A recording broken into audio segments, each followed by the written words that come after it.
Good afternoon, everyone, and thank you for joining us for this first in a series of webinars on COVID-19's impact on California's energy market. I'm Mary Leslie. I'm president of the Los Angeles Business Council.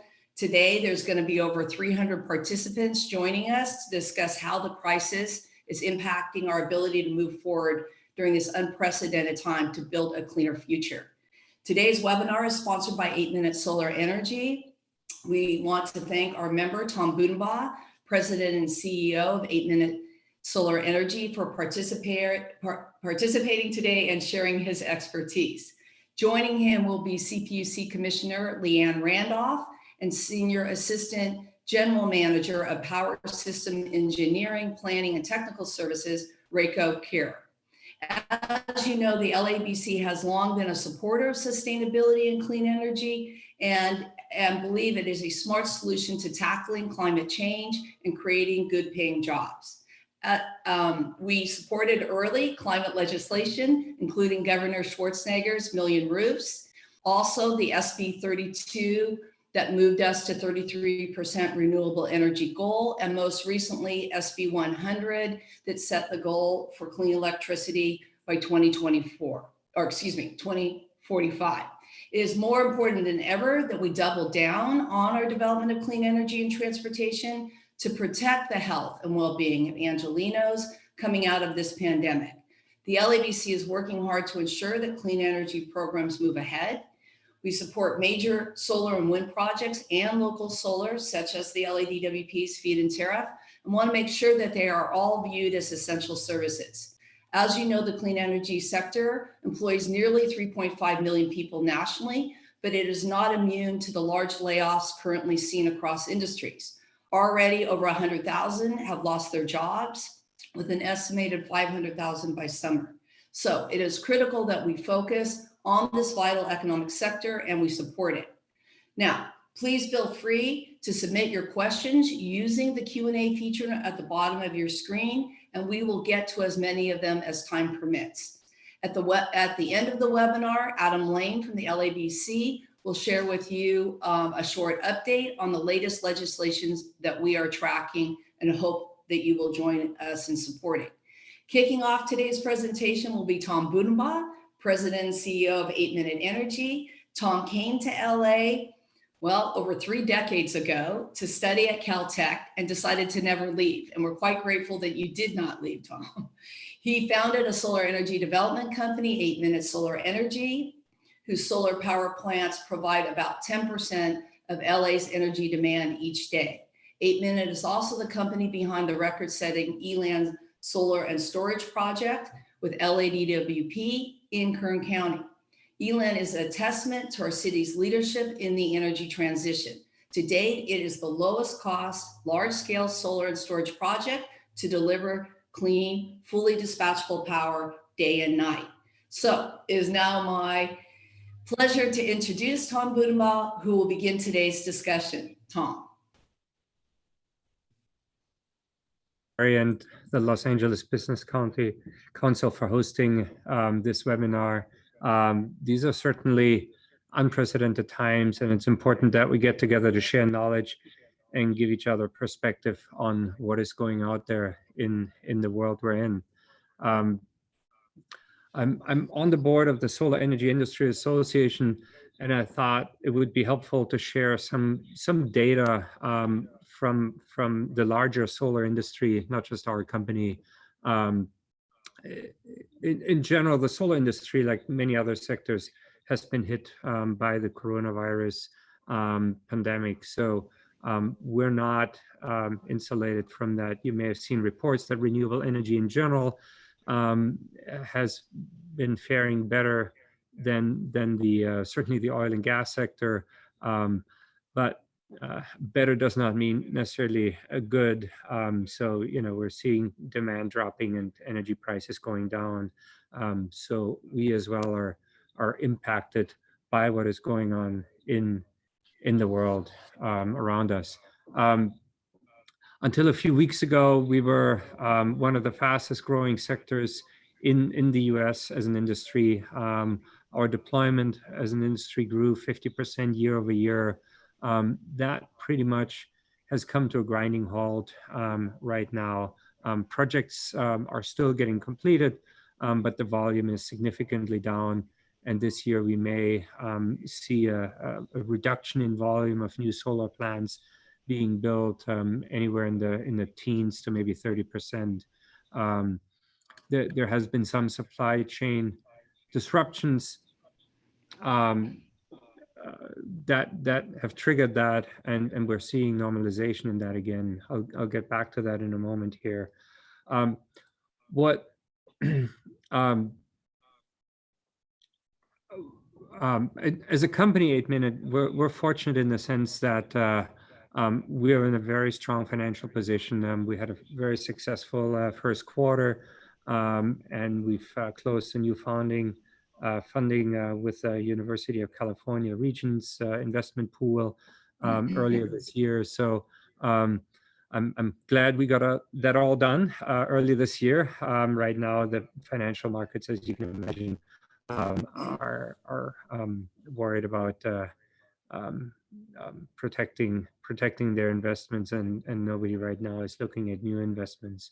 However, that has allowed us to increase the size of our pipeline and focus on long-term project development, which our team is doing. Right now, we have a large pipeline, so things are moving forward on the long-term front.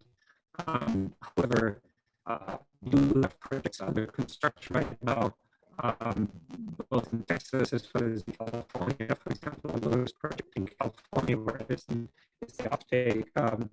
We experienced some delays due to COVID-19. The supply chain delays initially, they have gotten much better by now. So we're pretty much back on track. The biggest issues we're having is to get experts out to the construction site. So while the construction workers are showing up, getting independent engineers, we're in the commissioning phase right now. Those kind of things are causing delays. They're modest, but they're noticeable, and they add to the cost of building the project and delays in terms of hitting the deadlines that the project has. In the long term, though, we don't foresee big issues in the supply chain.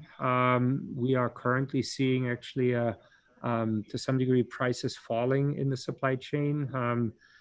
Production in China has been picking up. And because there is a reduction right now in volume of projects, there's actually starting to be some oversupply in the supply chain, which certainly was a big surprise to us. So that is expressing itself in favorable pricing on the supply chain.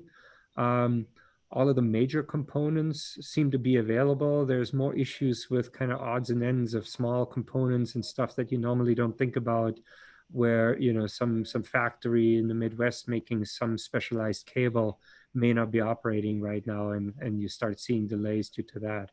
But all the big stuff from trackers, panels, inverters, that does seem to be moving forward. Some disruption, but quite frankly, nothing major. In the financial markets, you've seen the interest rates coming down. That's a good thing, except that the banks right now, their margins are going up. So that's kind of compensating for the interest rate movements. We've not experienced any issues with projects that we have under construction where banks that have entered into deals, everybody is moving forward. And I think that's important to note versus the financial crisis we had in 2008 and 2009, where the banking system was really broken. This time the banks are in decent shape and are projected to remain in decent shape. So we haven't really seen kind of any drying up on the credit markets. Like I said, cost points is hard to figure out. Margins are going up, interest rates are going down. The net result is on pre-negotiated deals that are usually LIBOR plus a margin. Those actually have moved in our favor. On new deals, we're anticipating higher interest costs because the margins from the banks are going up generally.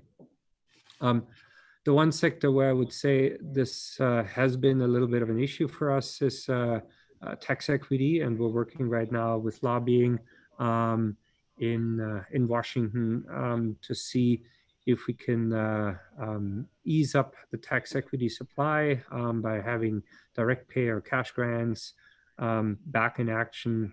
That would help our industry in general a lot. We've seen more of those issues for projects in Texas that have higher merchant exposures, the long contracted deals we have in California. We just closed tax equity on a project 2 weeks ago in California with long-term contracts. Those still seem to be okay, albeit the pricing has gone up quite a bit on the tax equity side. So all in all, it's, not as bad as you would think. It's we're moving forward. There are clearly disruptions, and the future on the construction and on the financing side is looking good, with the exception of tax equity, where it's unclear right now how that will evolve. But there are significant efforts going on the way. There's a silver lining to all of this, which I personally found very interesting. It is incredible the amount of stories. If you look at, Wall Street Journal, Yahoo Finance, all over, about how renewables are actually a defensive investment right now. The energy sector is really splitting into two, while oil and gas has been hammered, and it's not clear what the future looks like. And a lot of people are saying, like, well, they're going to recover, but are they ever going to recover to the point where they were before, with demand dropping and clearly a shift towards renewables? There is huge interest right now in long-term investments into renewables. If you look at indices for renewable investments, et cetera, they are steady as they go. If you look at a power contract, for example, we have with LADWP, that's highly creditworthy offtake. A lot of people that have invested in other infrastructure investments, buying terminals at Heathrow or something, they all wish they had invested a year ago we were told, look, these returns are boring, they're too low, we want to see low teens returns. Now they're going like, that 6 or 7% return with the contract with LA suddenly starts looking really, really good.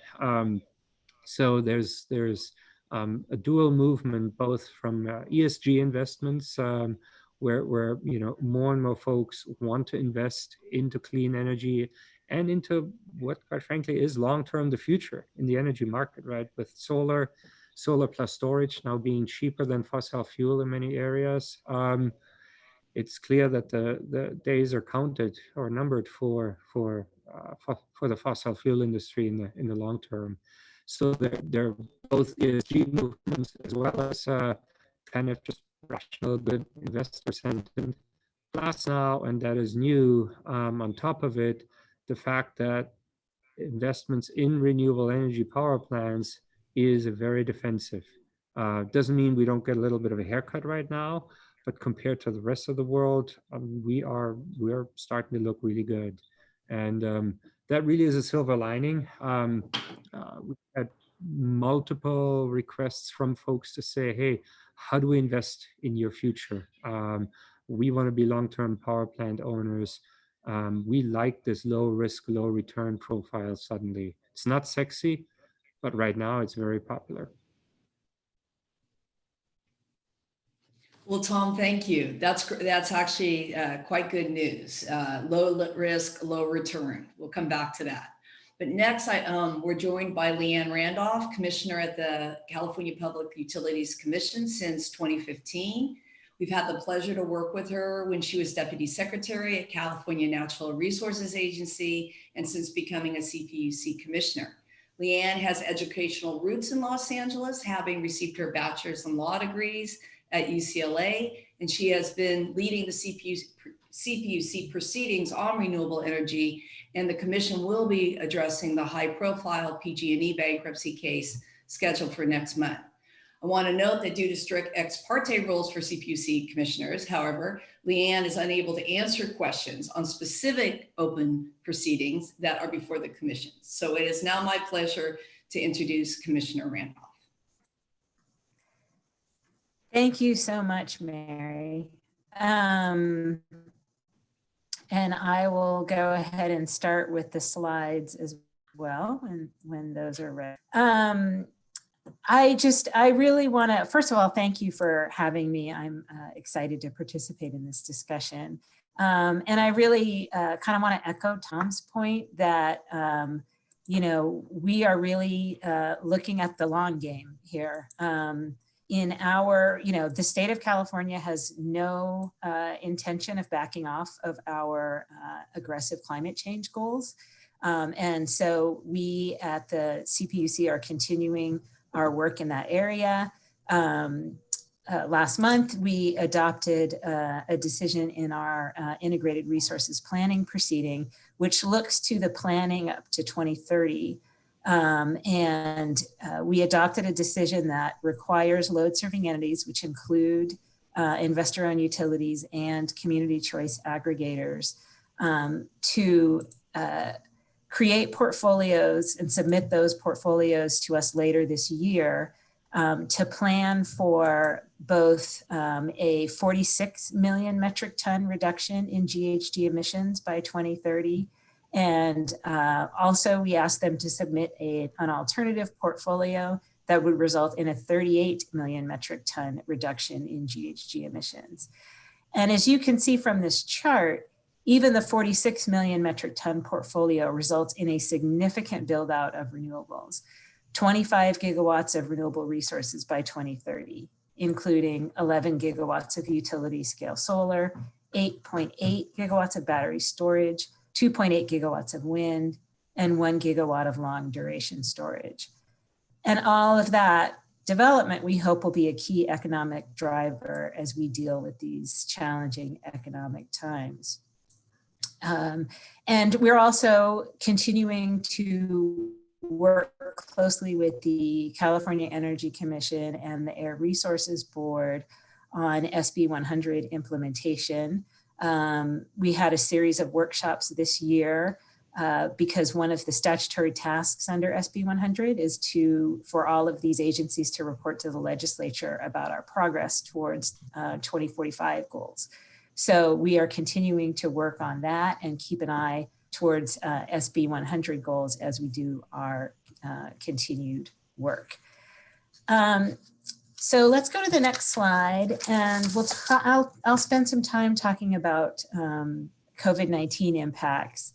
And I know Reiko is going to talk about this a lot in her presentation, but we're seeing some unprecedented changes in demand, and so much of what we do in terms of understanding our resource adequacy needs and understanding our long-term planning needs is forecasting, trying to understand what energy is going to be needed, what capacity is going to be needed, and when we need it. And as this slide shows, the residential usage has increased significantly. Folks are home, working at home, educating their children at home, and the residential sector has increased significantly, but overall demand is down because the commercial, industrial, and agricultural sectors, their usage is going down. So the interesting challenge that presents, that I think Reiko will also talk about, is we really need to try to understand what that's going to look like as the year goes on.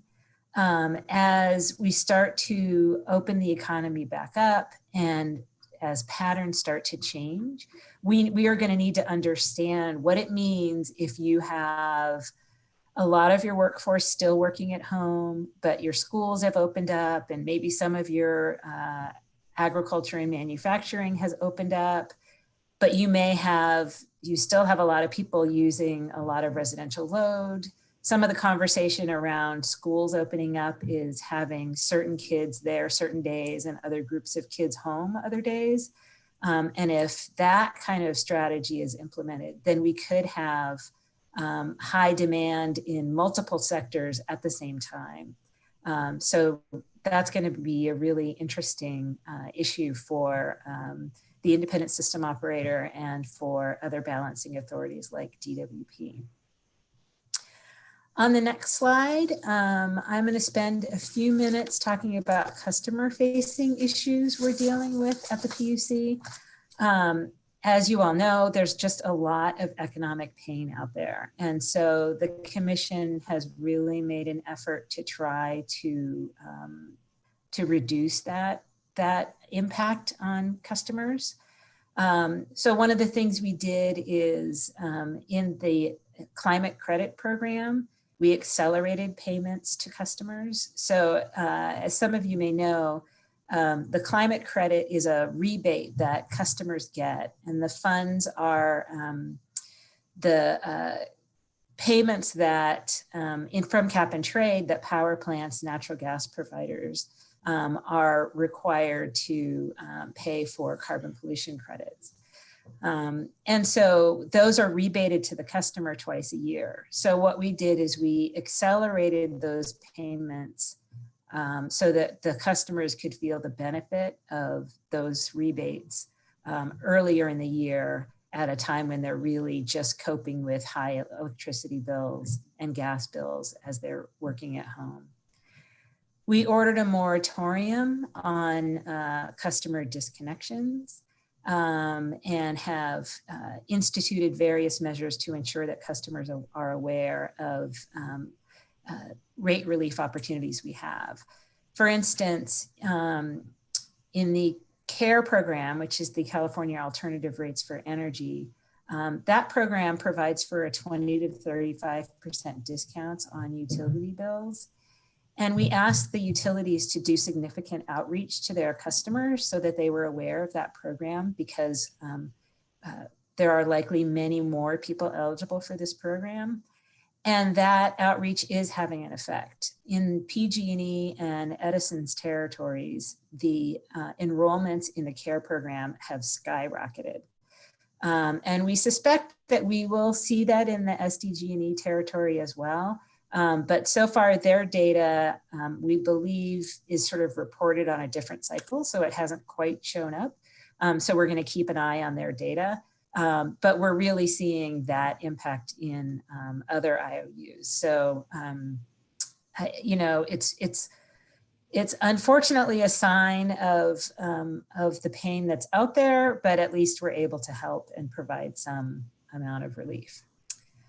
Okay, next slide. I'm going to speak for a few moments about wildfire and the power safety shutoffs. You know, wildfire season is always terrifying in California, and this year it's even more concerning with the overlay of COVID-19. President Batcher just introduced a proposed decision in our power safety shutoff proceeding, where we're really trying to get the IOUs to implement power safety shutoffs in a way that have less impact by requiring new protocols. Those new requirements include creating working groups with local governments, providing communications carriers with meter and circuit IDs to be so they're aware of where the de-energizations will take place before they happen, being more proactive in identifying at-risk residents, not just relying on medical baseline, but making some effort to identify vulnerable customers in other ways. Planning and executing PSPS exercises.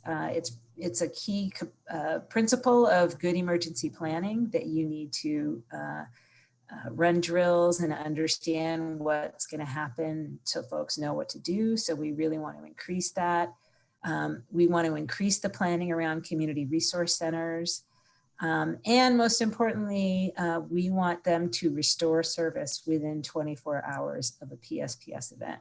Unfortunately, we've seen very spotty performance amongst the IOUs in terms of their implementation of PSPS, and we're trying to work hard to see more consistent improvements in that area.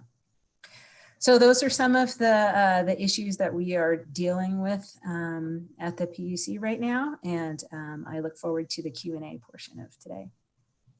Thank you, Commissioner. And I would encourage the participants on the webinar to submit their questions. And when we're at the end of the presentations, we'll ask your questions. So feel free to submit questions now before we get to the end of the presentations. We're now joined by Reiko Kerr, Senior Assistant General Manager of Power Systems, Engineering, Planning, and Technical Services. She co-leads the activities of the 6,000 team members in the power systems with Andy Kendall and is working to transition away from fossil fuels to carbon-free future. Reiko is the first woman to lead the power system in LADWP since she joined in 2016. Also a longtime friend of the LABC, Reiko has 20 years in the utility business and 7 years in public accounting and owned and managed a small business before entering the utility world. So please welcome Reiko here. Reiko. Thank you, Mary, and I'd like to thank you as well as LABC for this opportunity to speak with such esteemed panel members. I hope that everybody out there is safe and maintaining appropriate safety protocols. I look forward to the discussions later today, but right now I want to talk about what LA is experiencing as far as COVID-19. From a customer perspective, we have stopped disconnects as of March 13th, just like Commissioner Randolph described. We also went back prior to that period for any customers that had been disconnected the prior month to see if they would be interested in being reconnected. We've relaxed our requirements for move-ins if you had a prior delinquency. We've stopped disconnect notices. We've increased the flexibility of our payment plans for lower deposit requirements, longer time to pay. More customers now qualify for pay plans options on the phone versus as well as online. Commercial customers, allowing them to pay by credit card. For cash only customers, there are now options for payment arrangements. All of our service centers are closed and they have been closed since March 20th. Folks that were on medical discounts, we've extended that the program automatically for 6 months. And we also, as the commissioner mentioned, the communication is very important. So communicating the financial assistance that's available for our customers is really important. We've really increased our messaging from customer bills for community newsletters, including our webpage, social media on Facebook, Twitter, Instagram, Nextdoor, as well as radio ads in multiple languages. If I could go to the first slide, please. From an operational standpoint, we've looked at the rollout of the emergency orders from the mayor, and this is the third week of March as that began to roll out. And earlier in the week, you could see with the blue line being our forecasted load and the red line being actuals, that we were really close on forecasting what our load would be for those days. As LAUSD went out and some of the big customers started going out, the ban on large gatherings, you could see the divergence between a forecasted day, which would be essentially a similar weather and humidity day that we've experienced in the past few years. That's how we forecast compared to what we actually ended up. And towards the end of the week, in Friday, when the actual stay-at-home order from the mayor came out, the divergence is clear. So if we can go to the next slide. The next slide is moving forward 4 weeks. So this is the third week of April. And you can clearly see there's a big divergence in the expected loads versus what the actual load is. And consistently, they range anywhere from 6 to 7% down last week because we had some pretty hot weather, up to as much as 20%. So load is down, it hasn't collapsed, but hot weather will make it better. As the commissioner mentioned, the vast majority of that is the commercial and industrial load.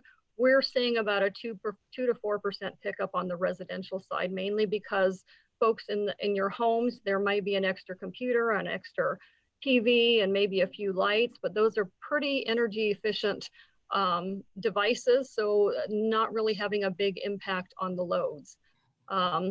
We'll see when the summer hits, how that plays out. You know, typically we do have a warm summer. If it's warmer than usual, that will help.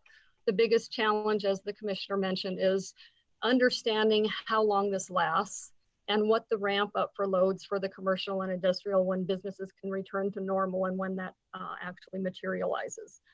I also want to talk about new infrastructure development and changes regarding the COVID-19 in relation to transmission, storage, and energy projects. In the short term, there will probably be impact. It's tough to balance the interests and the trade-offs between customers that have been severely impacted by this event, and there's a large portion of them that have, as the commissioner talked about also, with our aggressive goals to meet climate change and the aggressive goals that we've set. At this point, we are trimming about $400 million off our capital budget for next year. We're in the process of figuring out what that looks like. So it's pretty significant. What that means is some of those projects, we will obviously always focus on the reliability projects. The commissioner mentioned the wildfire, so we will be also looking at hardening our system for that. But it may mean a softer rollout on some programs and projects and slight deferrals on other. We are very cognizant, again, on the financial impacts for customers because every dollar matters. But it's clear we will get through this. We will be stronger than we were before. We will be better as we will have lessons learned from this. And we will ramp up as the economy starts to recover. And even with that $400 million decrease, we will still be investing over $1 billion next year in capital projects. That's a big number. This will help drive the economy and help with the recovery for the city. So in the longer term, Mayor Garcetti's description of a decade of action still holds very true. Our infrastructure goals for greenhouse gas reductions, for storage, for renewable portfolio standards, distributed energy resources, the ones through cooling alternatives, those have not changed, but we will be doing more with less. And again, we may have some slight deferrals on some of the projects. I talked about a soft launch. So when we rolled out our feed-in tariff, we did a small pilot program. We started with 10 megawatts in 2002, and we quickly ramped it up from there. So we may use that. We may use that for some models on whether it's distributed energy resources, storage, microgrids, et cetera. You may see some of that. I was encouraged to hear from Tom on the supply chain issues because it's something we've been worried about. We have seen some of that on our own equipment that we need and are very much looking forward to the economy getting back to normal, the factories opening, and so that disruption can go away and we can get back to the normal. LA gets great benefits with partnering from entities such as 8 Minute Energy, and we appreciate the ability to work so well with you as we get more and more of these projects to help us meet our renewable goals. And I just want to emphasize that this is the benefit of a publicly owned utility. We are governed locally by our Board of Water and Power Commissioners, as well as our mayor and our city council, and we're able to quickly make adjustments as needed that fit the needs of our community. Finally, the last thing I want to talk about is distributed generation and what that role is in the pandemic. And on its face, you know, the first reaction is, well, there shouldn't be an impact. However, COVID is no different than any other crisis, whether it's earthquake, wildfire, that have impacts and changing results on our load. This is no different. So the need for flexible resources, especially in a crisis, is important. Last October, we had the Saddle Ridge fire where we lost 4 transmission lines importing power into the city. At the time, we were fortunate the loads were low. We did have to ramp up our conventional resources, the gas units that we have in the basin that are very flexible, to offset that loss of import capability. And so we were able to avoid shedding any load, but those resources provide the resiliency we need, because when we need it, we really, really need it. We may not need those for routine operations, and I do look forward to the day when we don't need those gas units and that we have flexibility and other alternative sources where we can get ourselves off of fossil fuel, get to that 100%, and have other resources that don't compromise reliability or resiliency. Finally, the last slide, if we can see that, that's our silver lining, I guess, if you will. With loads down, the percentage of your resources served by renewables goes up. So our daily renewable resources, if you were looking at consistent weather, again, the blue is the forecast and the red is not the actual. The red is actually our highest. Oh, let me take that back. The blue is our daily renewable portfolio standard numbers. The red is the highest peak hour with renewables. Okay, so the highest hour with the highest number of renewables serving your load. So high 30s are pretty consistent. You can see the orange dots. That's when we had the rain. And you can see that impact on your load. And that's where it's important to have the resiliency and the flexibility of other units that can come and make up for that loss of solar or wind or whatever. You can notice it didn't drop to zero. And that's because of the diversity of our resources. We have solar out in Nevada and we have wind up in Washington, and that will offset some of the local solar that we lost because of the rain. Weather is the wild card. When we talk about, I want to point out too, on that peak, it was over 80% renewables in 1 hour. So I think that's a silver lining. Weather is our wild card of uncertainty. And for distributed energy resources and behind the meter solar, that can be very challenging. We are the #1 solar city in the nation. We have been 3 out of the last 4 years, and we very much are keeping fingers crossed that we hit it for this year also. We have 45,000 individual behind the meter solar systems. That's almost 350 megawatts. That's the equivalent of a couple power plants. And those resources, on a sunny day, it's great. You can predict they'll be there. The challenge is when it's raining, or when it's cloudy, it's even more challenging because they appear, disappear, and you have no control over it, no visibility of it. And that's why the resiliency and the ability to have other resources that can ramp fastly and offset that with no impact to the customer is so important. I very much look forward to the discussion. We are still absolutely focused on our long-term goals. That doesn't change, but we might have some minor tweaks as we get there early on. Thank you. Thank you, Reika. And that you guys did a terrific job of presenting a lot of the key issues. And now we have questions that are coming back regarding what you've said. Tom, I want to start with you. This is a fun one. With favorable pricing from the supply chain, can we expect another record-breaking solar deal from 8Minute? And attached to that question, I'd also like to tack on the question about tax equity and explaining a little bit more about what you mean and what the challenges are there and why it's important. Well, thank you, Mary. Well, first of all, the answer, of course, is yes. We're always striving to push it down. We're also fortunate that we are in a technology-driven business. Unlike oil and gas, if you look at gas prices, oil prices are extremely low, gas prices are low. It's not clear what will happen to that industry, right? A lot of suppliers will go out of business. They can't survive this. In 5 years, we may be back at $100 a barrel for oil. It's going to be a wild ride while that beast is dying. In renewables, we're technology driven. Our cost of fuel is zero. And we are more sensitive to what's going on in the financial markets because we're doing expensive, big infrastructure projects that require long-term financing. This is a great opportunity right now with financing costs being fairly low, especially for entities like LADWP that can issue bonds.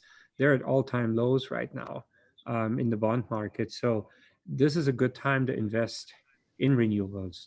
That allows us to drive prices further down. Technology continues to come down in prices. There are interruptions in the supply chain, the supply demand, et cetera. But over time, technology cost keeps on coming down. You ask about the tax equity markets.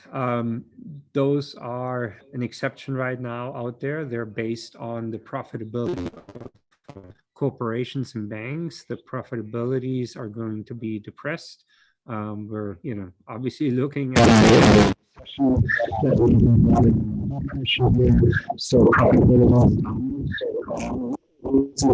so because consequence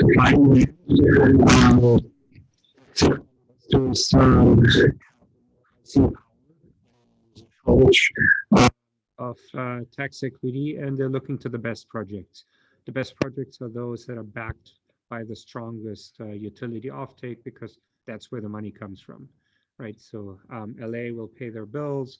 Will a small, a small utility or even a corporate customer pay their bills is less clear. So the tax equity investors raise their prices and focus on the projects with very good offtake. So that becomes a problem when you're in more merchant markets like we are in Texas, where you're more relying on people paying their bills as our offtake. We build power plants there and sell into the market. Their tax equity is becoming a real issue. For markets like LADWP, less so, but the pricing is going up. How at the end of the day that balances versus the supply chain cost of equipment coming down, in the long term, yes. In the next 6 to 12 months, I can't tell you the answer. There's too much sensitivity and volatility in the market. And just for fun, Reiko's duck curve challenge, Tom, if you were in her shoes, what would you be saying? How do we assure that the utilities and the grid in general can be balanced with weather and other things that create volatility? Do you feel like we're moving towards, with renewable energy and storage, that solution that will help reduce volatility? How would you address the debt curve if you were now Reiko and Reiko was now you? I love duck. As a matter of fact, I had duck for dinner last night. So we internally joke that project like Eland, we call it the foie gras. It's I love it. It kills the duck. Storage really does make a huge difference.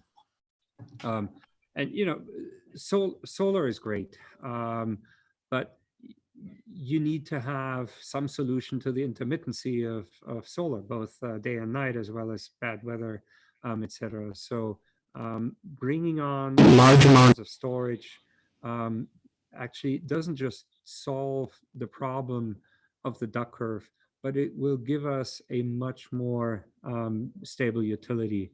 The uptime, for example, that the Eland project is guaranteeing to LADWP is 99%. A significantly better uptime guarantee than you will get from any gas turbine power plant. Storage used to be very expensive, but again, that's a technology play. So storage technology is coming down in cost. Lithium-ion batteries has cost reductions here over the last few years. It will continue, just like solar has come down from 15 to 20 cents a kilowatt hour to now 2 cents on the latest. Storage technology is doing the same. If you look at Eland, the price of Eland is below 4 cents a kilowatt hour, fixed for 25 years, no volatility, no escalators.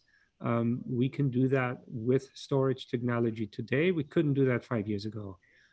So this is not, this is not a oversight or anything. That was just the reality 5 or 10 years ago. This stuff was expensive. It is getting cheaper now.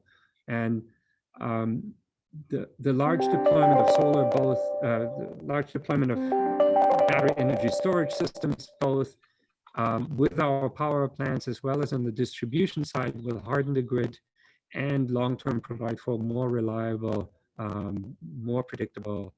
Reiko knows this as a kind of power systems person, but the batteries can do a lot more than just store energy. They can do frequency regulation. They can do a lot of services that actually provide very valuable services to the grid to stabilize it. So the grid of the future, once we've transitioned, will be stronger and harder than it is today. Now, in order to facilitate that transaction, and this would be my plea, is we all need to work together. We all,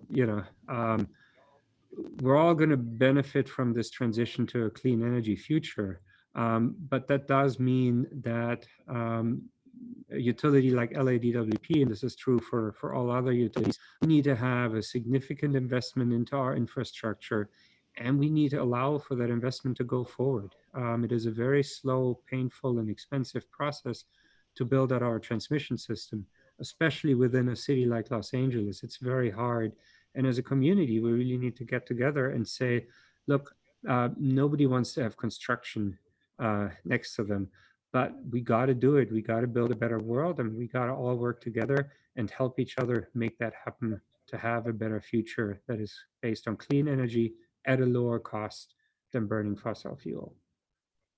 Good. Okay. Reiko, would you like to talk a little bit? Would you like to respond to that and also address this issue of the debt curve and how, the COVID has affected the usage and our weather? Sure. I assume I'm unmuted. The debt curve is an issue. On top of that also is the overgeneration and the curtailment of renewables. None of us benefit when we have this abundance amount of renewable energy that get curtailed, because there's overgeneration during the spring and fall when loads are low. So really, for a solution to that, we need the ability to have long-term storage. And I will shout out to LADWP and the foresight of their founding fathers way back when they built the Castaic pump storage project. And it is one of the reasons why LA is not having the same type of overgeneration curtailment that other parts of the state have seen, because we have the ability to pump that, use that power to pump water uphill and use that power, gravity-fed water, to create hydropower in the evening or at times when the sun isn't shining. Obviously, we will exceed that limit at some point.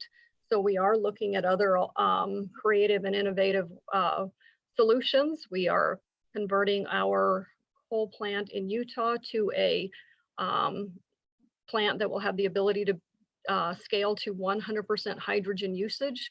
We will create our own hydrogen using renewable resources and the overgeneration, use that to put water through an electrolysis process to strip out the hydrogen and be able to run that plant on 100% hydrogen clean burning fuel to allow us to make our transition to the 100%. Now that's out in Utah, so we still need solutions in basin to allow the flexibility in here. Also, during this transition, we will have to build a lot of transmission to import power into the basin.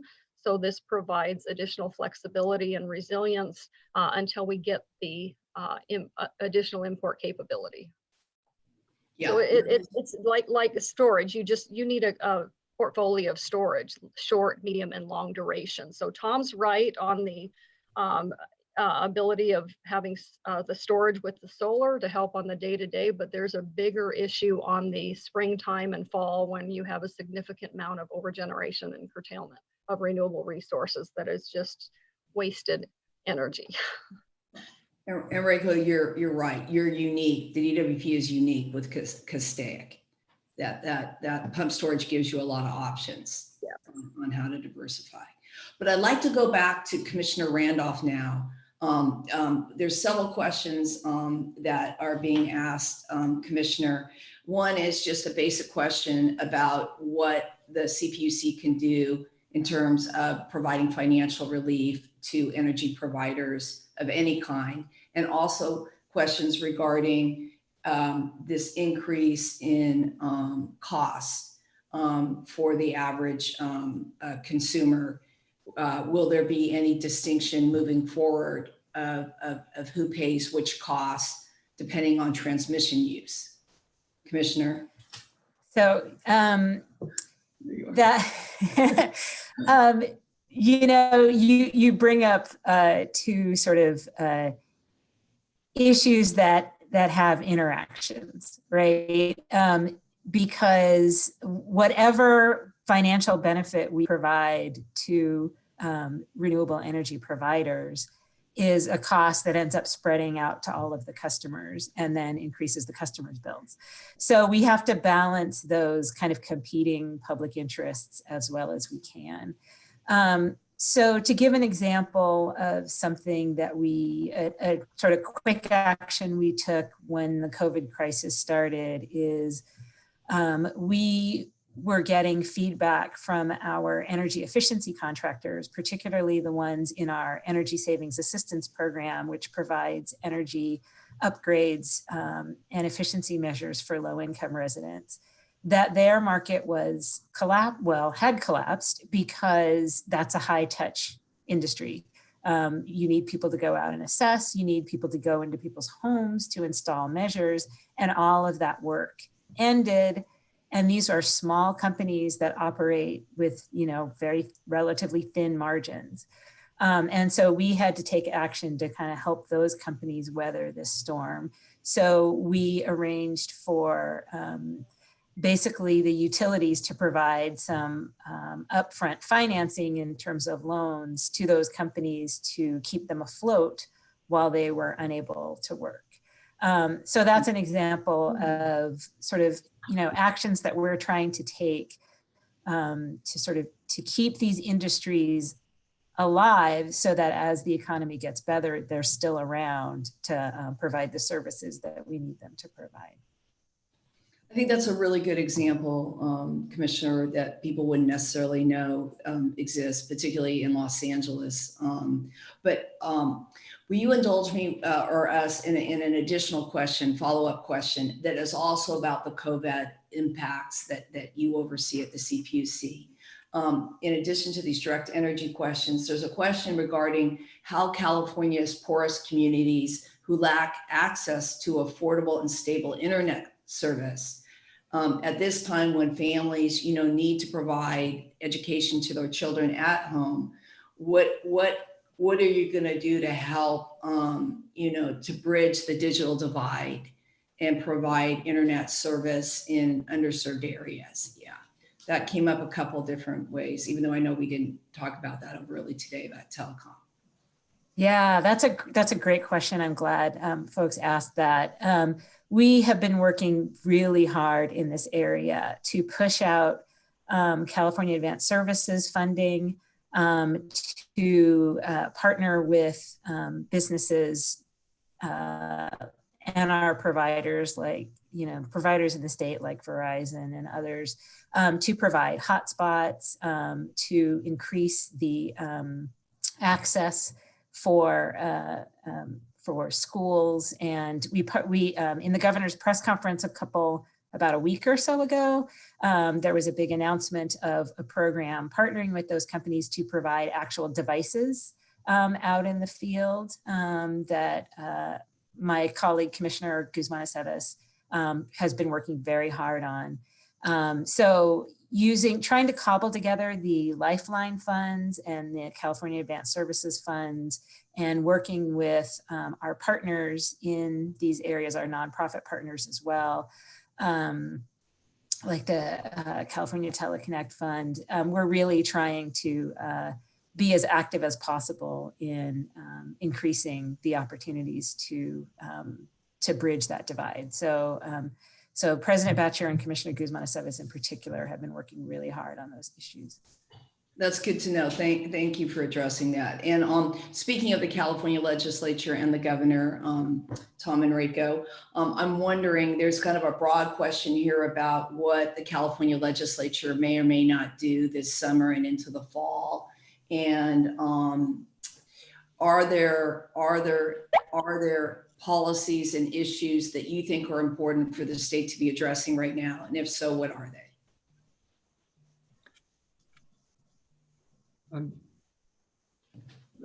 One of the biggest Go ahead. Yeah. One of the challenges that we've had from an industry perspective is the classification of utility workers as essential and critical workers. Clearly, with electric services, that they run the economy. You can't do medical care, you can't do Your residents, you can't do water treatment. There's so many things that run off electricity. So I think that's one thing that's clear.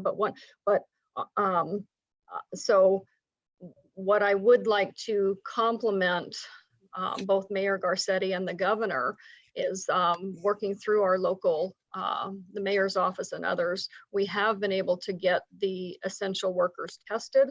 And I can tell you, I'm on a lot of industry calls with some of our colleagues in other areas. And it is something that's probably unique to California and New York, and everybody else is struggling. So I think many of the things that we're dealing with here have been thought out before, whether at the mayor's level or the governor's level, and there's been good coordination with that.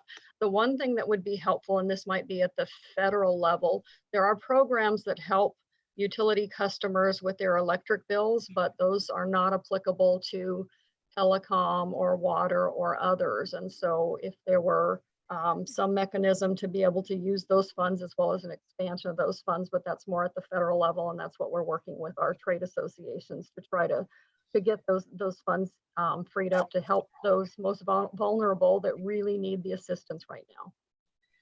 Yeah. Can I, Mary, can I just add on to that? Yeah. One of the challenges that we have had is our utilities are working on their wildfire preparedness and system hardening efforts. And you know, we need their crews to be out there doing vegetation management, to do grid hardening, to be working on their transmission lines, et cetera. And we have run into challenges with local governments sort of saying, oh, well, that's not essential work. So we've been really trying to push out the message that actually wildfire mitigation efforts are essential work, and it really needs to occur because we want as much of this system hardening done to prevent the need for PSPSs as possible. So we really want to make sure local governments are letting the crews out there get their work done.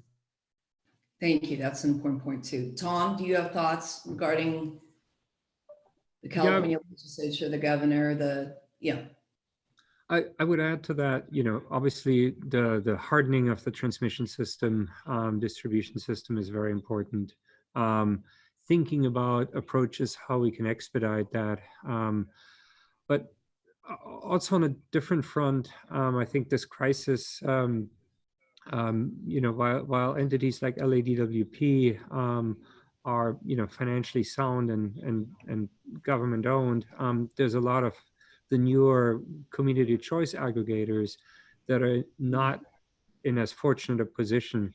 And there were some concerns, you know, pre-COVID-19 about, you know, their long-term financial viability, their ability to contract for, you know, 20-year plus renewable energy projects.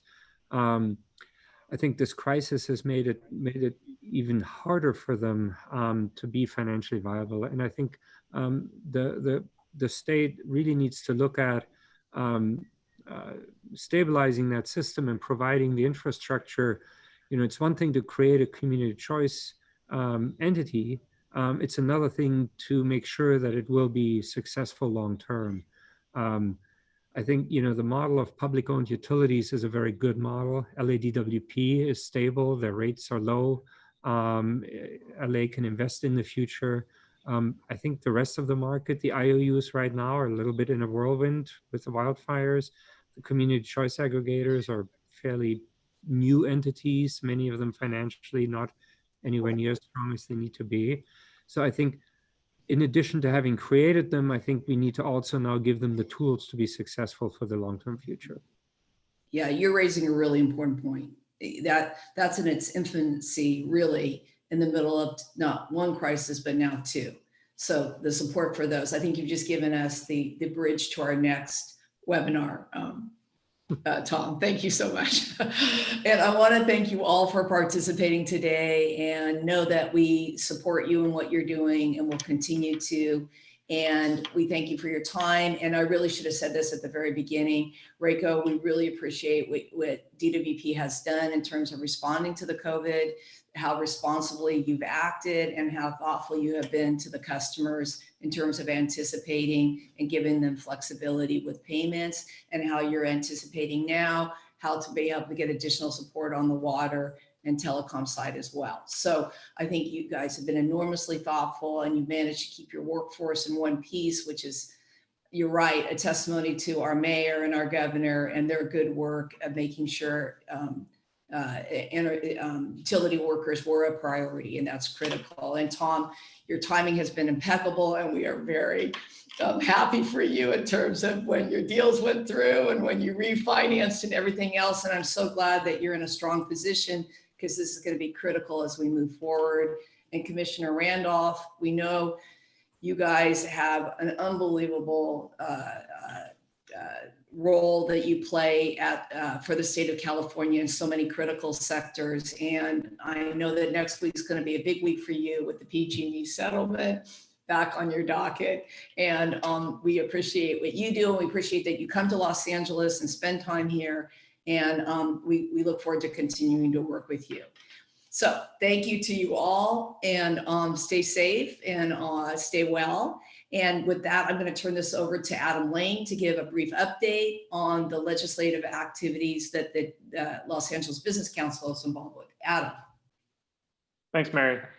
As you know, meeting and expanding our local and state clean energy goals has been a major priority for the LABC for nearly a decade now. This past year, we had a major victory with DWP when we supported and championed the successful expansion of the feed-in tariff program.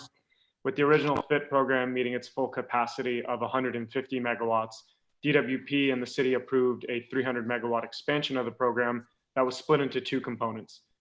The first is a tranche of 50 megawatts that was released to extend the current FIT program with minor improvements, while the remaining 250 will be released as part of the FIT Plus program, which is going to incorporate battery storage, time of use rates, and locational adders. The FIT Plus is currently planned to go to board in summer. And in the meantime, we're working with the DWP staff, who has been gracious enough to accept feedback from our solar developers and building owners. And we're also working to promote the available capacity in the current program. As of April 1, there are nearly 69 megawatts of the feed-in tariff program in service, 103 megawatts that are active, and 29 that are available. We're going to hold our monthly call, as we always do, with the LADWP Solar and Feed-in Tariff team to provide an update on the program on May 12th at 3 p.m. So we'd be glad for you to join us, and we'll send out an invite soon. At the state and federal level, we're working to mitigate the job loss impacts the clean energy industry has felt due to COVID-19. Mary touched on these at the beginning. With our statewide business and environmental partners, we're submitting a letter to Governor Newsom, Pro Tem Tony Atkins, and Speaker Rendon to encourage the state to expand investments in clean energy technologies as a way to spur job creation, especially with the drastic drop we've seen in the oil market. Specifically, we're asking for the state to focus resources towards programs that expand renewable energy procurement and development, they increase energy efficiency, they decarbonize the transportation sector, focus on disadvantaged communities, and finally, leverage private sector investment. We've also drafted a letter to congressional leaders asking for an extension of the solar investment tax credit as part of their next stimulus package. Many developers right now are at risk of losing their investments that have priorly been secured due to delays in project timelines, and therefore they will experience a decreasing solar ITC. With businesses of all sizes heavily impacted by the current health crisis, we're working aggressively to make sure that our public leaders are making the necessary investments and establishing policies that protect and expand the clean energy industry, which is our biggest driver of jobs here in California. So finally, I want to encourage you all to join us for the next webinar featuring California Air Resources Board Chairwoman Mary Nichols and CPUC Chair David Hochschild next Thursday, May 7th. You'll receive an invite for that this week, if not early next week. And we're happy to let you all know that the Sustainability Summit, which unfortunately had to be moved from April, has now been scheduled for September 22nd at the University of Southern California. So look out for an invite for that as well. That's all for me. I want to thank you all. And Mary, do you want to close it out for us? Good job. I was just going to say you got through a lot in 2.5 minutes. I think it's a new record. So I want to thank you, Adam, for that amazing update, and to our speakers today for being with us and participating. Thank you. And thank you for what you do every day. We really appreciate it. All right. Bye. Bye-bye. Thanks.